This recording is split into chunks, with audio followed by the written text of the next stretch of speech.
Hey yo, this is another episode of the Steven from the Old Time Podcast. Listen to my dad, he's awesome.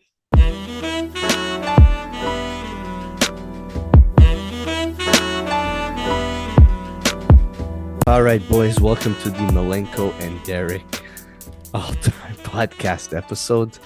I am your co-host, Stephen All-Time. It is a Wednesday, November 26th. I am sick, I am cold, and I've been waiting all day patiently for 8 p.m. to watch the new season of Stranger Things, but then remembered I needed to do a podcast that both of yous called and both of yous said, let's review these three albums. So I am here for both of yous. Dude, I've been missing all these hockey games. You can't say nothing. Is there hockey tonight? Yep, at 9. Oh, yeah? Who are the Montreal Canadiens losing to?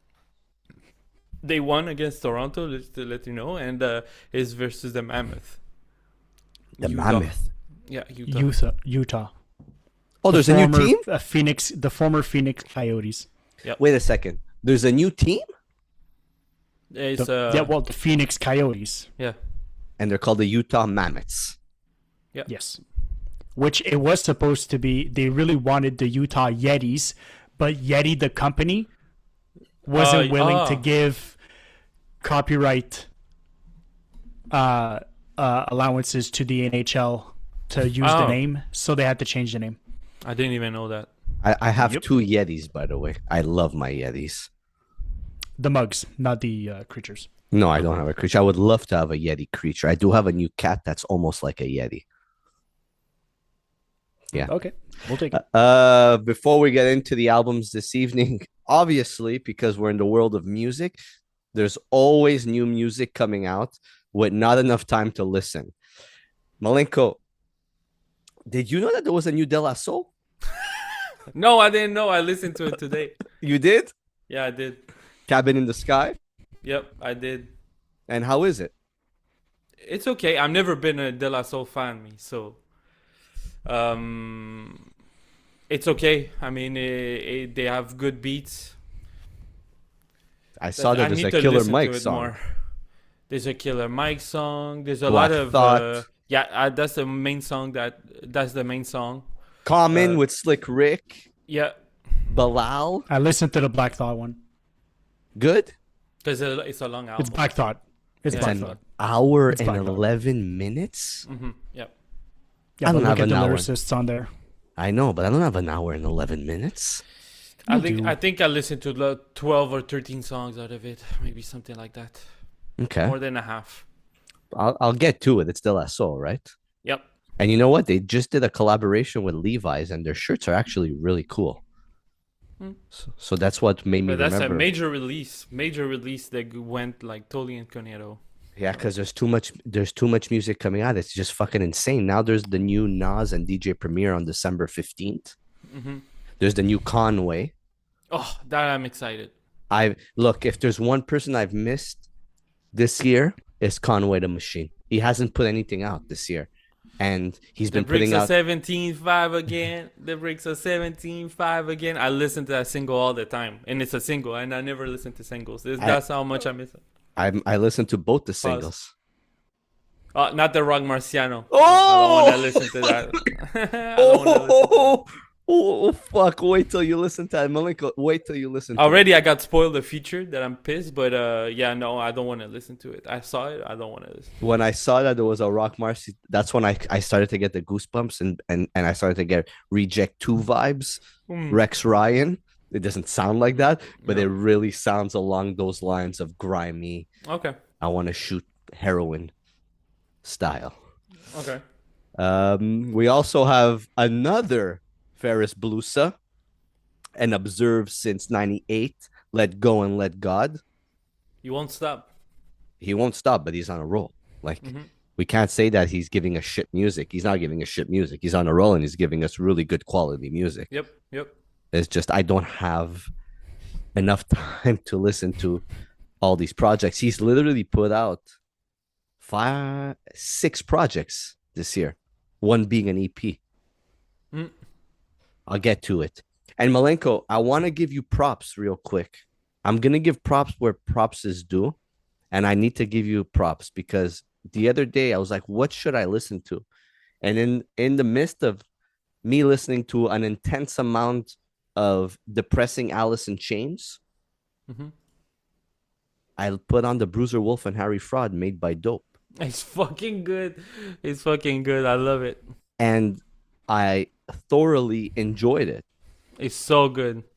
It's That song "Boss Up" is incredible. It's incredible. "Boss Up" is one of my favorite songs this year. It's But- just for people who haven't listened to it yet. It's just a single. You think it's a single bass line song the whole time, and then with the beat actually drop at like the quarter, like maybe the half of the song more. Oof. It picks up and it picks up big time. And again, like the lyrics that he says is too good.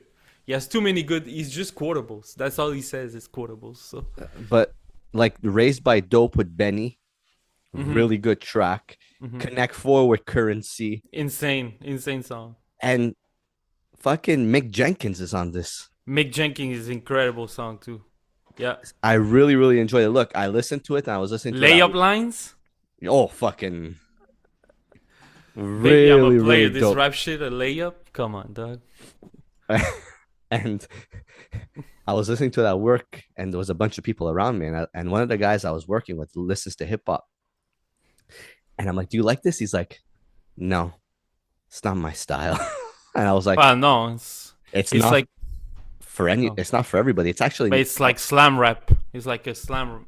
It's like a slam rapper, like a French slam rapper, but he does it like in a Detroit kind of pimp talk way. yeah, You don't But- have much of those. no, but really good." Really, really good. But there's a time and place for it. It's very moody. It's not something that you're going to listen to all the time. Derek would probably despise this record. I want him to listen to it. I told him to listen to it. I really want to see how he likes like a Bruiser Wolf or like a Sugar Free. One of all of those that rhymes with the cadence a little bit different. Yeah, actually, Derek, press play just for fun and let us know. Okay. Let's get into the reviews of the evening. We got 3 reviews for you this evening, all picked by the boys on here, Derek and Malenko. I did not pick one to review, believe it or not. So we're going to start off with Derek's pick of the evening. With Yeah, so Oh, yeah, you it's go. gonna be I'll fucking take it. I don't give a shit. Yeah, so it's gonna be Nodega, project for me that came out of nowhere. I'm not on socials, as all you guys know, and I had no clue who Ono was. But through the Spotify algorithm of just cycling through albums, a song popped up from this album. It was a song from the middle. It wasn't the beginning of the album. And then it sort of perked up my ears. And then I was like, you know what? Let me just click play on the whole project from top to bottom and let's see what came out of it. So yeah, Nodega, 20 minutes, 20 songs, 42 minutes and a half. For me, this was in 2 episodes ago, I said I wanted something different. I said hip hop felt like it was, for me, just recycling sort of the same jazzy sound, and this came out of absolutely left field and it was 100% what I wanted. The whole project is chaotic. There's no sort of flow to it. The beats jump from one to the other. It almost feels like the album is sort of split into 3, because it feels like if you were to split into 3, there's sort of like pockets of songs that make sense together, and then they jump, and then there's another pocket of songs that make sense together, but pocket 1, 2, and 3 don't sort of fit in together. And I think it's really interesting. Even just the beginning of the album with the intro, the broken radio intro, and no one stop. It's different. It's loud. It's busy. It's very like chaotic in terms of the sound. And then for me, the album really starts at that point. The album for me really starts at 3 with Community Trenches. Absolutely love that track. I love the sound of it. I love the beat of it. I love the whole vibe of that song. I feel like the beginning of the album gives me a little bit of mixtape energy. Like the sound seems Yeah. like it's a little bit more unfiltered. It seems like it's a little bit more raw, a little bit more aggressive, and I get like the mixtape experimental kind of sound a little bit more. And I genuinely like that at the beginning of an album to come like hungry and come correct like this. Yep. For me, set off the pace perfectly well. I'm not going to go through too much details because there is a lot of songs. We have 3 or 4 interludes in this as well, which personally I feel like that's a little too much. But the interludes for me were at a good point where it kind of felt like at the interludes, the album sound sort of started changing. We got into the next pocket of songs and the sound was a little different. So like we went from the mixtape sort of sound in the beginning of the album to an interlude, and then we got into another pocket of songs that sort of changed the landscape and the soundscape of the album. For me, real quick, standout tracks for me. I'm going to have Community Trenches. I think it was really, really good. Gutter Streams featuring Alchemist. Oh yeah. That Gutter beat Streams- was hard. You know, like we didn't listen to the album before. I told you to listen to this and that. But Gutter Streams is exactly what Alchemist and that's Gangrene. Like that's the darkest shit ever, dude. They made a sound with like a background of pigs playing in fucking dirt. You never heard something like that. That's crazy. But that's what Oh No does, though. If you listen to all his albums, you listen to the Gangrenes and you listen to this, there's so much sound. Dude, a beat with pigs playing around. Dude, I never heard that before. And that's why it stands out. Like if you go through this record, you hear so much background noise. It feels almost like it was recorded outside on the highway. You know what I mean? And you get that from Oh No's production and the way just Oh No blends his sounds together. Like there's a lot of psychedelic on here too. Yeah. And I said Oh it. No. And I said it. His albums are put together like Fear and Loathing in Las Vegas drug trip. That's what I get when I listen to Oh No. A complete trip within his music. And you'll just look at this. Like, just look at the names on here. MED, Blue, Roxy, Nodega, Talib Kweli, DJ Rome's, who's always with Oh No. You got Tri-State.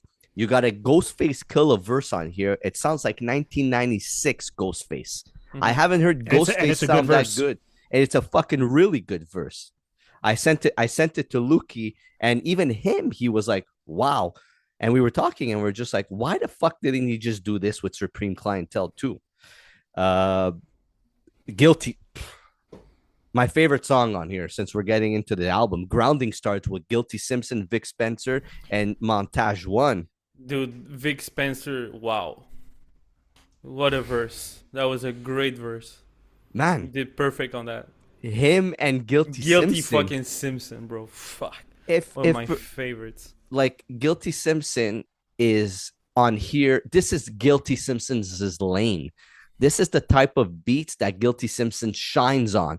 Unorthodox, weird, psychedelic, unpatterned drums type of beats. He excels on here. Yeah. Big Twins and the God Fahim. Finally, I like something that the God Fahim does was on this song. Logic. Derek, you're a huge Logic fan. Yeah, for me, this came out of nowhere. I was not expecting this feature, and I am a Logic fan, and it was really nice to see Logic, I guess, try something different. He didn't have his Logic double time, quick-witted, quick flow with it. He actually, I think he just brought a different type of value to it. I don't think he necessarily dropped the best bars or the best verse on this on the whole album. It was just what Logic does. He's crafty. For me, it wasn't a standout track, and it wasn't a standout feature. But it's nice to see Logic on there. I'm a big fan of Logic. I'm a big fan of the Baltimore sound as well. For me, though, the track that followed was a standout for me at 16. Tsar Noble Torture. Love that track. Sick. Absolutely love that track. A sick beat, dark. Yeah, absolutely love that one. I love the name of the track as well. It's absolutely fire. Um, and then for me, there's no denying the track that made me smile the most on this entire album. It's Liquid Smoke. Oh Liquid yeah. that beat is so hard. That beat just as soon as that beat drops, it just puts a giant smile on my face, and I just want to click replay. It's got that West Coast fun 2000s light kind of boppy kind of feel. Absolutely love that track. Love that beat. I think I must have listened to it at least like 5 times in a row, just pressing it on a replay. That's how much I loved it. That's the kind of stuff I wanted. Some dark tracks, some light tracks, some smiley tracks, some grimier tracks. All this whole project was so chaotic and so gave you different sounds, different features. It was different for plenty of reasons, and normally I like a cohesive project, but I definitely appreciate the lack of cohesiveness in this project. For me, it was fun and entertaining. After the good beer therapy, that's when you were talking about interludes and the sounds changing. That's when it became a lot more West Coast, and that's where you got Tash from the Alcoholics on Liquid Smoke, and it gives you that West Coast feel like you're talking about. And then we have Bishop Lamont, Crisis, and then on the last song, J.O. Felony and Roxy. These are all dudes. These are all guys from the West Coast, man, that have gone under the radar for with so heavy names, right? Like have gone under the radar so many times. I have Roxy albums in my collection, and those guys were fucking great in their prime. Like back in like the 2000s, like I would say maybe mid 2010s, man, those guys were putting out fucking crazy amount of albums. On Madlib beats, on Alchemist beats. Man, what was that? Stone Throw Records. These guys were all part of Stone Throw Records. Matt, and you said it, Madlib production, and you know, Crisis. Like, these guys, Crisis. So many great people here, and I'm about to say something really crazy that I might get fucking my head chopped off for saying this. Oh no. Is one of the best West Coast producers, to the point where sometimes I like him a lot. Nobody's gonna argue with you. No, but what I'm about to say now is sometimes I like him a lot more than I like Madlib.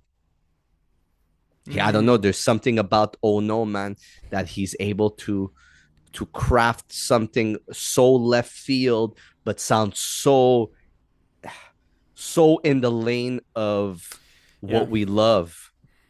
Yeah, but the thing is, with no Madlib, there's absolutely no Oh No. So yeah, but I wouldn't.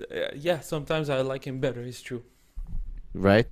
I have a question before we move on to Malenko's choice of the evening. Malenko, thoughts on the Crime Apple song? How crime works? Exactly what Crime needed to do. He got his own song on here, so I and again I listened to this without knowing. So when I hear I hear his ad lib coming in, when I hear the whoa, I know. I was so excited. Oh no, with the Crime Apple, come on, dude, I got excited. But great song. I think he did really good. He barred the fuck up, and the beat is insane. But for me, my part is Raw Digga. You know how much I love Raw Digga. When I heard Raw Digga start on this shit, man, I got so excited. It's my favorite. And again, it's not about the bars with Raw Digga. It's all about that energy and the fucking presence. Oh my God, his presence on the mic and how she takes mics always. I feel like every time she's on the track, she raps the mic away for someone. It's crazy. It's like it's in her, like it's always in her, like she's gonna take the fucking spot right away. I always loved her since the 2000s, man. I wish we had more Oh No and Jay Dilla. Imagine how that would have sound. Oh No and Jay Dilla would be crazy.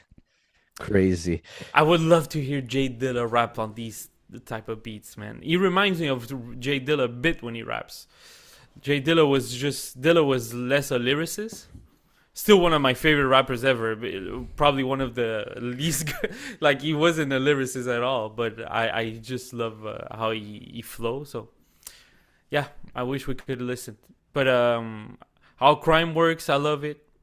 The song with Ghostface is insane. With Vic Spencer is insane. The Raw Digger song, and yeah, the song with Alchemist is nasty as well. Oof, it's a great album. It's a great album. Just want to give just a shout out to Roxy, somebody that I was listening to back in 2006. There was that era, 2006, man. All questions answered by Roxy. Fucking incredible album. Incredible album. There was also another album that came out around that time. The Disrupt. Oh no, 2004. Fucking another crazy album.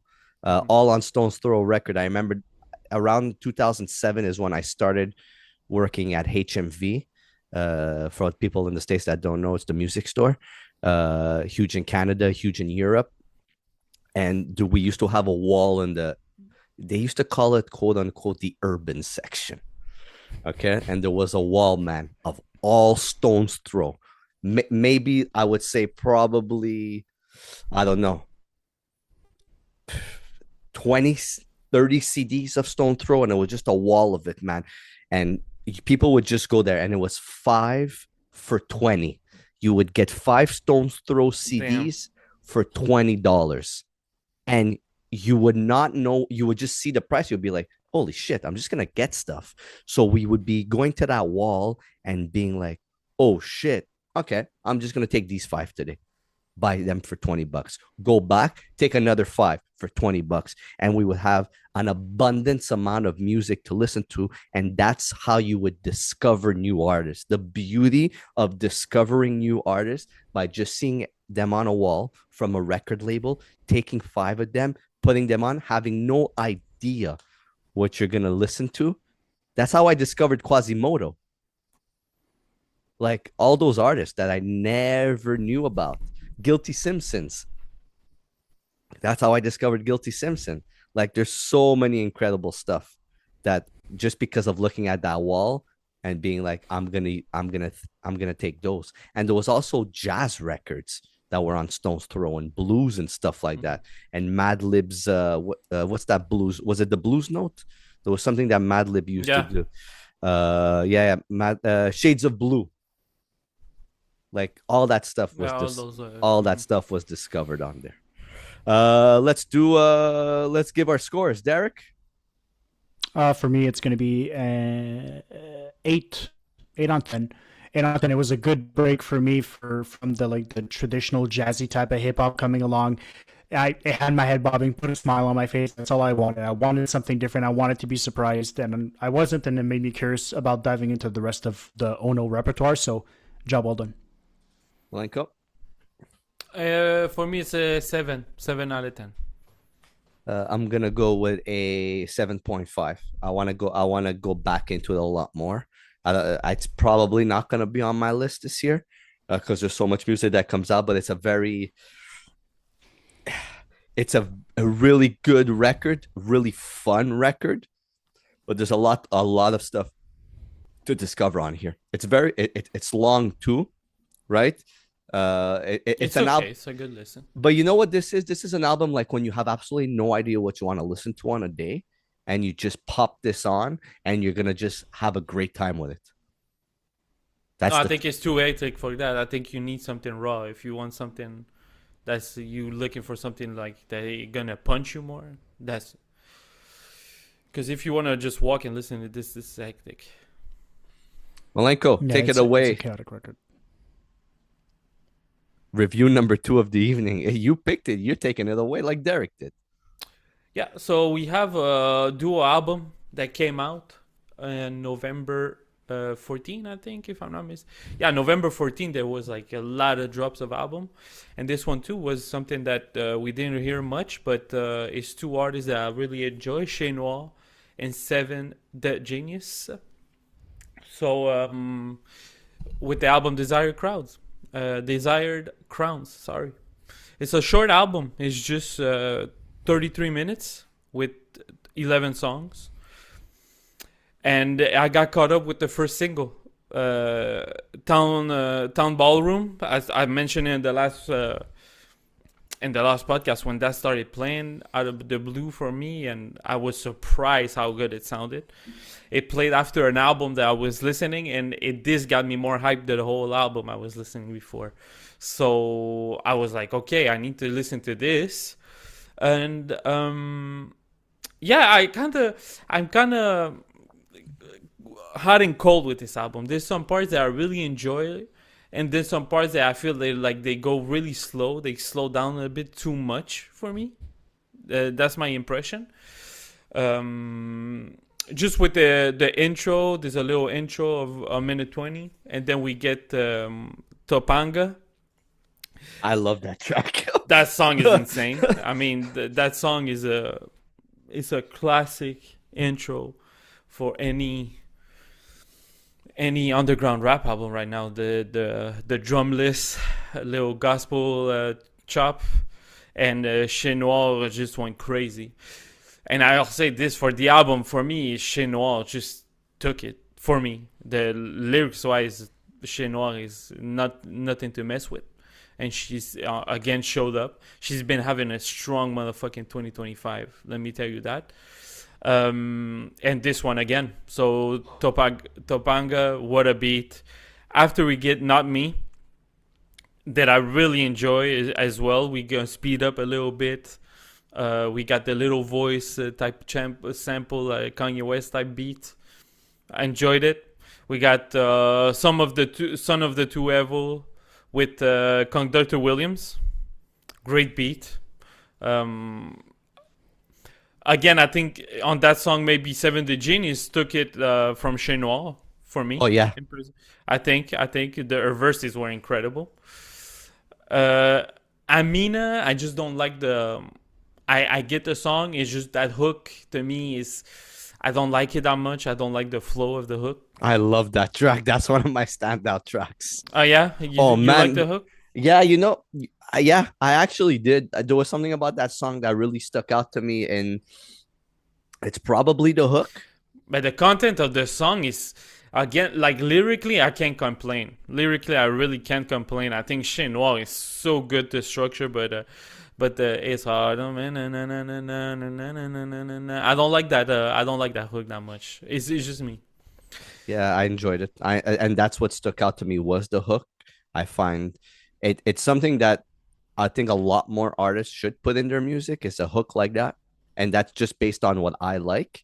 It just gives it a bit more flavor to the music, right? We're not used to listening to this in the hip hop that we listen to, right? It's a lot more left field, and we're gonna talk about it when we talk about the main event album tonight.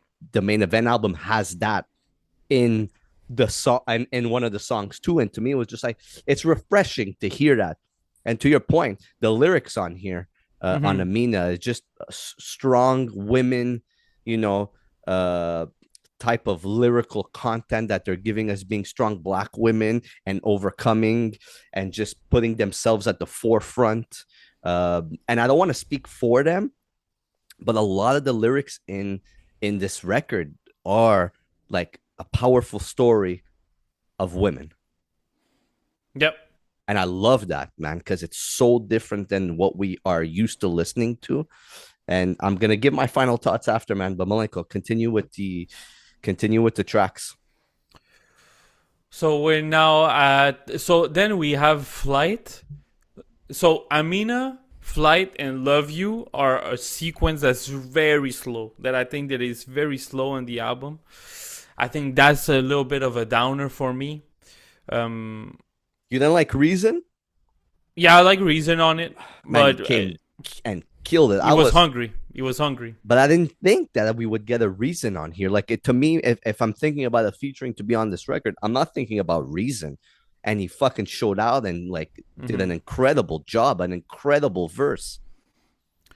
Yeah, no, really good verse. And then after that, for me, so Conquer 2, I think, is a sequencing that's really slow. Then you have Town Hall, Breaker, and Black Girl alternate version. I think those enders are insane. Town Ballroom being the best song on here, I think is definitely the best. Is the little is a banger. I think is the backpack banger of it. Really good song, and I love the Anders Black Girl as well. Yeah. To be honest, like you made me listen to this because this really flew under the radar, like literally really flew under the radar, and I didn't know what to expect, and I didn't even go listen to the song you told me to listen to, Town Ballroom. I literally pressed play from the beginning and I let this rock for a good amount of the time, to where I went back and I said, "Holy shit! How did we not know about this? How did no one talk about this? How, like, I'm literally on Instagram 99.9% of my day, okay, as addicting as it is, and I never saw anybody speak about this record. I had no idea it was out. But it's a really enjoyable record. Yeah. I really, really genuinely enjoy this because it's, like I said, it's a breath of fresh air. It's something that I'm not used to listening to. And they say that at the beginning of Topanga, I think it's Che Noir that says it, two queens of the underground. Oh, definitely. But I mean, listen, 2025, okay? She had Seeds in Babylon, The Color of Chocolate 2, No Validation, and this album. That's crazy. No Validation, she had 38 Special on there. She had Jace Keys. She had Ransom and Sky Zoo. She had Smoke Dizza. Like, Che Noir, she don't play. She don't play at all. No, and you say that Che Noir was the highlight of this record, right? If I'm not mistaken, you mentioned that. She's amazing. Lyrically, amazing. Like, she has the powerful lyrics on here. You know what I mean? This is like this. Her writing is like writing in a journal. It's like literally being like she's writing in a journal and she's telling us as she's writing in her journal. That's what Che Noir does. But Seven, the genius on here, with her flows and her voice, to me was the standout. I love the way she raps. You spoke about Nodega before, right? I'm not saying she's Nodega, far from it, but that energy that Nodega could have, Seven could have that too. She always comes on a track very powerful, very present, overpowering of the person sometimes that she's with on a track. She's a standout.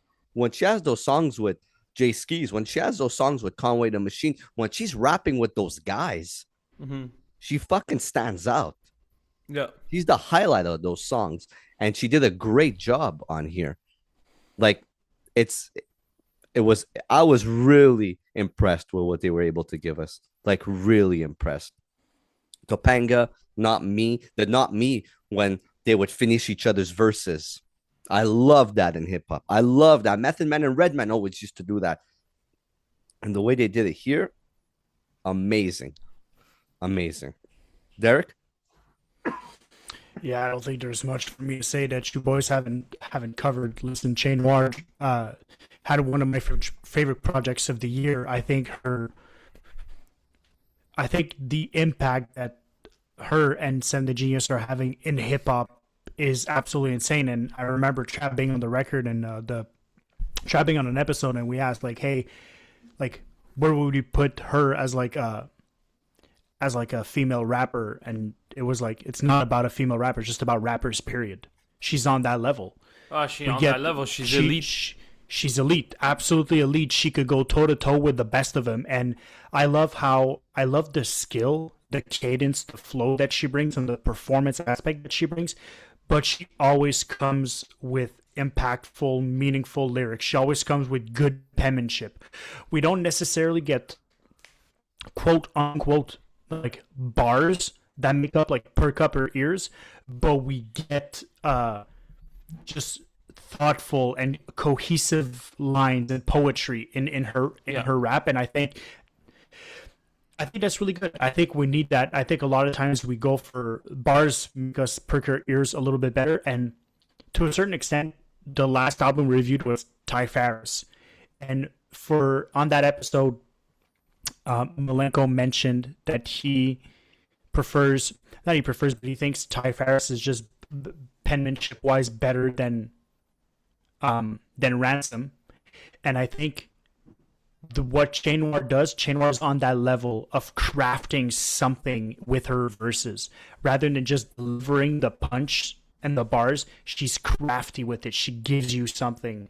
I can't remember what the project was, but she had a whole track about like the challenge of getting pregnant and wanting a kid, and that song is just so impactful as a whole. And the way she crafted that song, I think it was absolutely beautiful. And I think beauty in her lyrics comes back a lot. And yeah, I don't. For me, she doesn't miss. From a verse perspective, she never misses. 7xvethegenius, like Steven said, brings that raw energy, brings that loudness, that performance aspect, that sort of like presence aspect to it, which, yeah, both of them work so well on this together. And you guys mentioned it, but shout out Reason, the feature I was not expecting, but absolutely killed it. I think for me that's one of my favorite tracks on the entire album. But yeah, it's a very good project. Malenko, let's get the score. I'll give this a 7 on 10 as well. Derek? Yeah, 7 on 10. 7 on 10 for me. Yeah, I'm gonna go with a solid 7.5. I was really impressed. I went back to it a couple of times today just because it was something that my emotions were there, and it really filled that hole that I needed filling. Pause. But you know, like, I don't know, man. Like, shit. I love when I'm sent something or told to listen to something, and I'm going in with zero expectation, and then all of a sudden it's just like, wow, thank you very much for that. And I'm gonna say this again before we move on. Why the fuck don't I hear people talk about these artists or a record like this? Why isn't there no emphasis on something like that? Why do I not know that this record came out? Why? Sorry, I'm going to call every single person out. Unless I miss somebody talking about this, I'm blaming myself. I'm blaming all three of us. We didn't know. Maybe because we didn't do our research or we just didn't know. I mean, it's still November 26th and it came out on November 14th and we review it. So I won't blame myself. I'm sorry, but I won't blame myself. Okay, well, I'm blaming myself.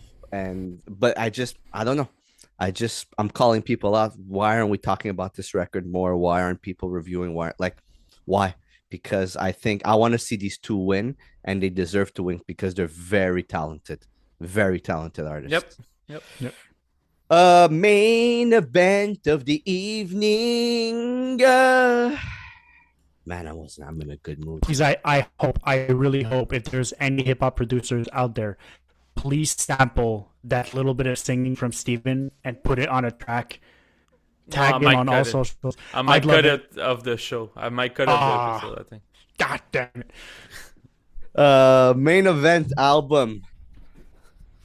Ransom and Conductor Williams. Conductor, we have a problem. Conductor, we have a problem. The uncomfortable truth. And I said it last week. Derek called me in a big panic. I thought he got into a car accident or something bad happened to him. Mm-hmm. But it was literally to tell me that the first song on here, Clairvoyance, he was just losing his mind. And I said it, when Derek calls, you pick up the phone because it's 2 out of 2 times it's negative. So I finally got a positive, and I was just completely flabbergasted. Look, I'm going to take it away real quick, and then you guys are going to speak about this. I was impressed with the project. Coming off that very underwhelming DJ Premier and Ransom, I'm not saying it's not good, but that underwhelming DJ Premier and Ransom 6-song, 1 interlude stupidity of an album that literally left me hanging off a cliff and just being like, yeah, I'm dying. I'm never going to know what else happens after this, to getting 8 songs, 22 minutes, no interludes, of just really great Ransom on some of my favorite production of Conductor Williams. Look, we got to stop saying that these albums are not long enough. I get it. They aren't. But if you look at Ransom's projects from the last, I don't know, Malenko, we could attest to this, from the last, what, 5-6 years, none of them are long projects. He doesn't give long projects. No. He like all the projects he's done with Harry Fraud, 8 songs. Yeah, he never does long songs. Never. Albums, I mean. Never. Yeah, all the stuff with Nicholas Craven, not long. His longest album was probably, 27 minutes with Big Ghost, 10 songs. Coupe de Grace with Rome Streets, 11 songs, 38 minutes. That's probably his longest. Right? Chaos is My Lather with V Don, 28 minutes. You know, he doesn't give long projects, so we can't expect long projects. What we need to expect from him is that he's going to go insanely bar This is heavy. 22 minutes. 22 minutes. Jesus Christ. But man, it's enjoyable. I feel Look, Derek, please go. Yeah, like Steven said, I called him halfway through Clairvoyance. I think the beat on Clairvoyance is masterful. I think it's catchy, it's bassy, it's everything that you want. It's aggressive for an intro to an album. Like the first song of an album, it's got you hooked right away. And then I don't think sounds, there's enough... you know, I think he sound. I'm sorry. I think that Conductor William might have sampled the Super Smash when you bat someone out the park and it does. I think he sampled that. I think that's the sound of the all the time. What a beat, though. What a beat. Sick beat. I wonder if that is insane. Yeah, and just the beginning of the track. Are you not entertained? Yeah. Clairvoyance is solid. Yeah. Solid. Yeah, with the Gladiator reference and one of the coldest references on here. He has one of the best movies of all time. But then what do we...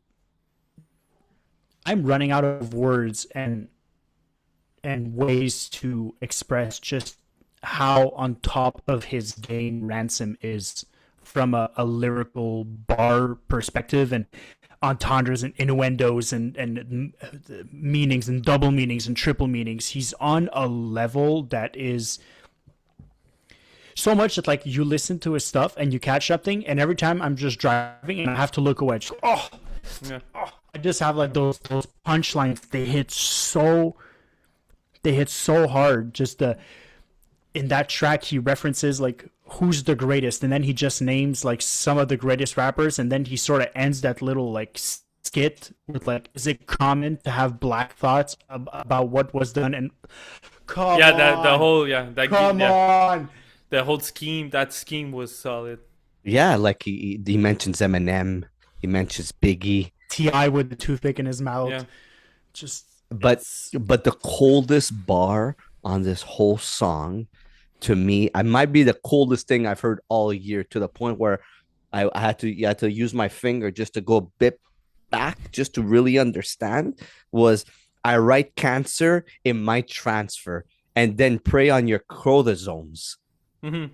I was like, what the fuck human being says that? No one is just Ransom for doing. I write cancer in my transfer and then prey on your chromosomes. It's like, I know people who've had cancer. Like, we all do. but just in your brain to think of a bar that way. Yeah, Rand killed it. And then he even has one. He's like, even MJ doesn't Post Malone. Just, oh my God. Yeah. It's just, he makes it so effortless. And then you have no choice of like, you hear guys who come barred up, and then you hear Ransom Project. I said this before. Ransom has featured on tracks and on other people's albums before, and every time he schools them. Every time I listen to the project, I listen to the first 6 songs, and let's say Ransom is featured on the set, I'm like, yo, this guy on this project is really coming barred up. And then Ransom drops his verse, and you're like, oh, well, I guess that's barred up now, not what you did before. And yeah, it's just the way he does it. He's a master at his craft, to be honest.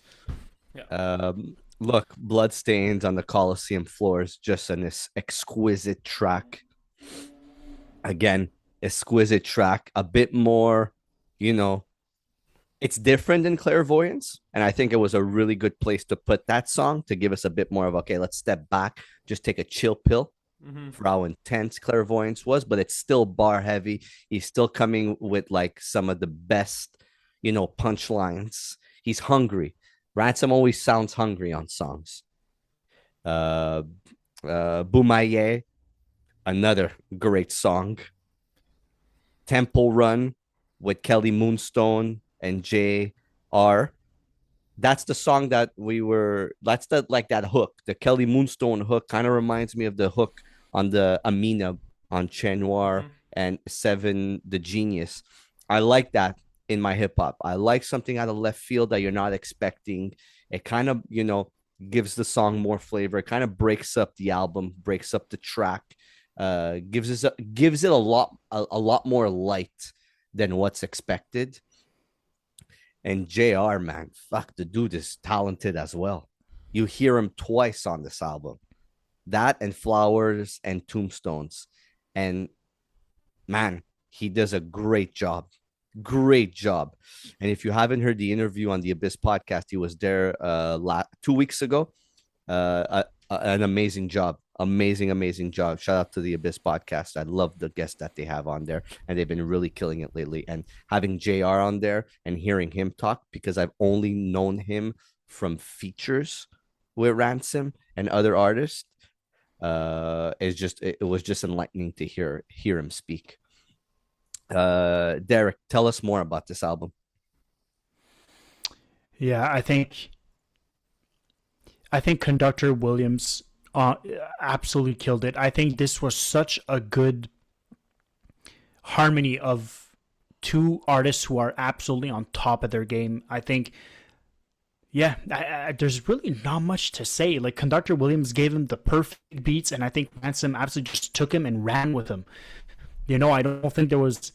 I think I got a snippet of a YouTube video of Ransom and Conductor Williams sort of like talking about the project a little bit, and I know they they spoke about Clairvoyance, and he like even Ransom was, as soon as Conductor Williams gave him a bit, he's like, oh shit, like, all right, fuck, let me get right back to it. Like, it's one of those things of like, Ransom was inspired by the beats that Conductor gave him, and it shows. We have a hungry Ransom. We have a Ransom that came and put in the work. We have a Ransom that appears hungry. And I mean, there's only so much that you could eventually say without it being recycled. Like, a lot of times some hip hop artists, some rappers are gonna use the same skits, use the same sort of schemes and stuff like that. But Ransom has a way of taking it and elevating it to a point where it hasn't been done before, and then that becomes sort of like the bar by which everyone else is compared to.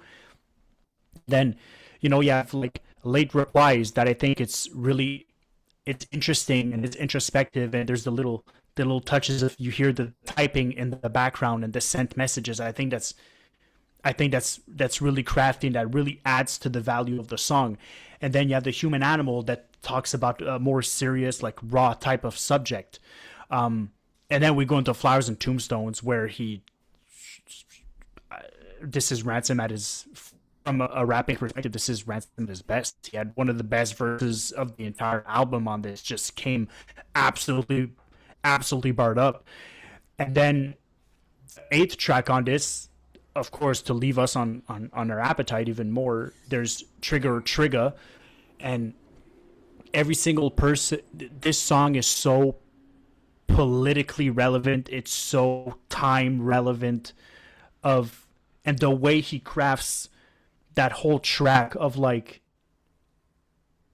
I survived slugs and became victim of trigger words is so relevant to what's going on in just society in general. Like some people like badass dudes are still being triggered by certain words. He's like, I thought we were past this. I thought we grew up when we were past this. And then there's a point in that song where he, for absent of a better term, he lays them out. Like all the trigger words that you could possibly think of that could trigger everyone, he says them on this track. And he's like, I can't wait until this gets exposed. Let's see how you take that. But I think he's at a level right now where he's not shying away from it, and he's saying that we just got to be better than what's going on right now in terms of falling victim to this trigger shit. Well, not fall for that shit. But he also calls people out on this song. Of course he does. Of course he also digs deep and really, lays it all out and calls you out.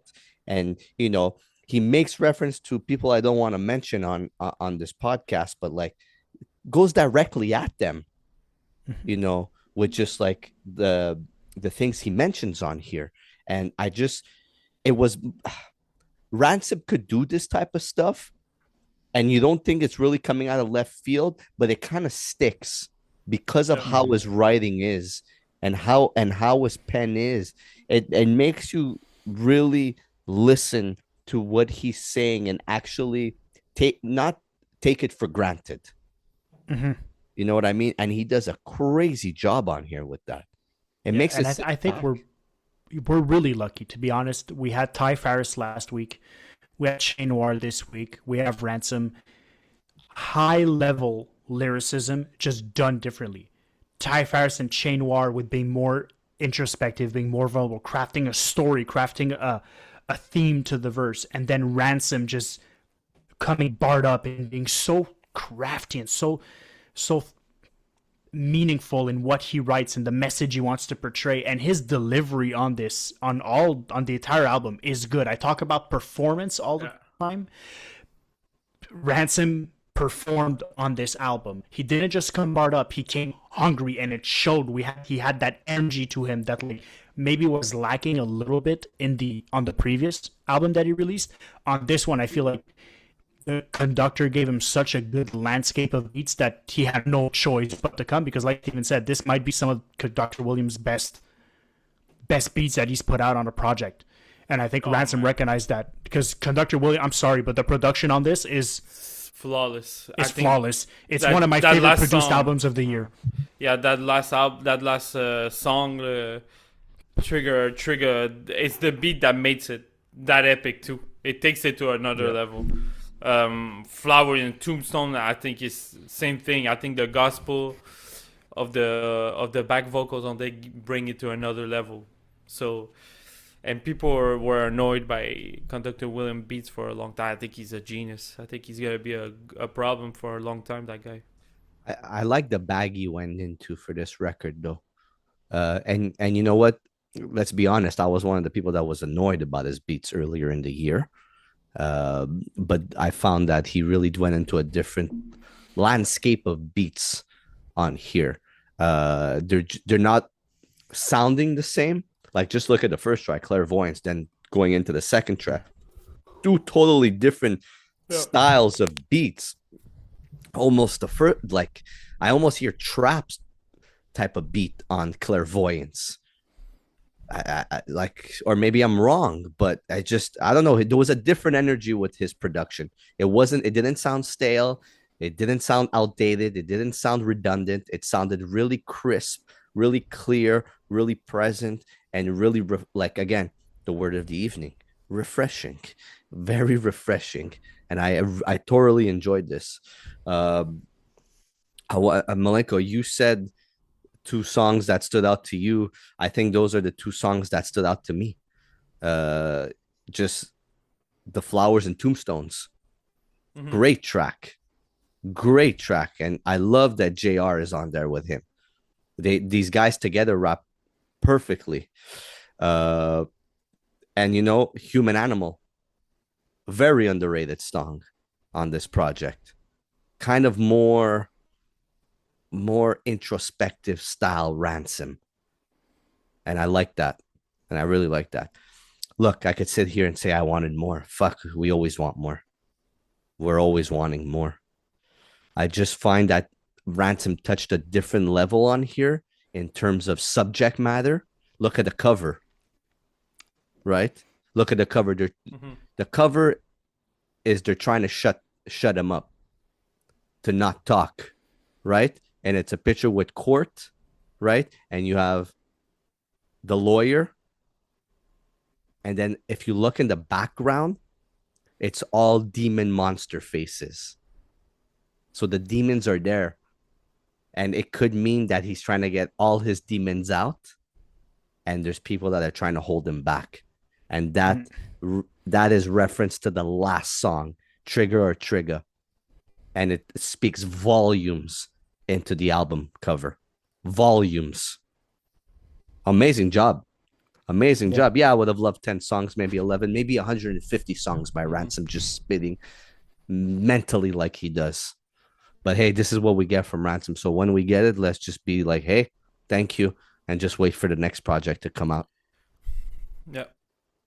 I'm going to go with this project. I'm going to go with an 8 on 10. Derek? I absolutely love this project. Like it thoroughly. I can't say anything negative about it. This for me is a 9. Absolutely love this project. I keep re-listening to it. If anyone wants to listen to a hip hop album, this is what I'm gonna recommend this year. Like this, yeah, love it. Absolutely love it. 9 on 10. Malenko? 8.5 on 10. Easy 8.5. It's a really good album.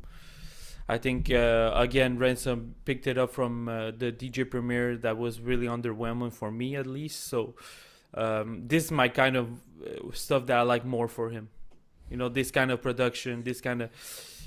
I think he suits him so well, and yeah, he can miss. Lyrically, he can never miss, though. Lyrically, never. Man, that underwhelming DJ Premier project still boggles my mind. All right, boys. Thanks for joining this evening. Those were the 3 albums that we reviewed. Our next episode is going to be very different. I don't want to spoil it for anybody. I don't want to go too much into detail. But the next episode that we're going to be doing is very out of left field for the all-time boys. So we're going to just have to wait and see what are going to bring to the table. Mm-hmm. Let's call it main event style. What we're doing. I'm excited as hell. Malenko, you? Yep, I'm really excited. Preparing that. Yep. Get ready. A big month, big December. It's actually gonna be a really big December of reviews and things that we're gonna be doing. So I'm super, super excited. Yep. Please, if you haven't liked and subscribed, please do so. We just need 2 seconds of your time to like and subscribe. I think it's really important. If you like what we do, if you're interested in what's coming next, if you just, I don't know, you want to write a comment, you want to say something, just please like it, subscribe, and then jump in the comments and give us your thoughts on these albums. Yep. Give us your score on these albums. We love doing what we do. We appreciate all the viewers that show love. We appreciate everybody checking us out, whichever week, whichever episode. It doesn't matter. We appreciate each and every one of you. Derek, always a pleasure. Malenko, always a pleasure. I am done for the evening. I can finally go watch Stranger Things season 5. Thank you very much, and we'll see each other on the next one. Peace. Peace. Oh, baby.